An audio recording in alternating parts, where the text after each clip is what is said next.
isso aí, galera. Energia total, Batucangé aqui na Globo. Daqui a pouquinho a gente vai fazer um link ao vivo aí, falando do PEC Brasil 2012. E alegria geral, Batucangé tá aí. E hoje cheio de novidade pro PEC Brasil, que está bombado. Casa lotada, ingressos esgotados.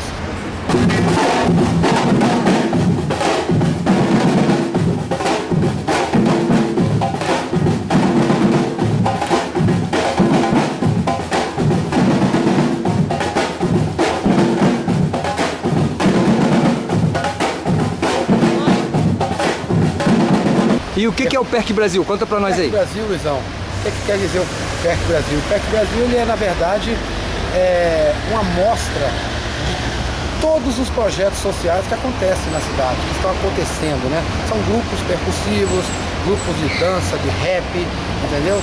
Então a ideia do PEC Brasil esse ano é isso, é mostrar a cara dessa galera que faz esse trabalho tão maneiro, chamado Arte Inclusiva.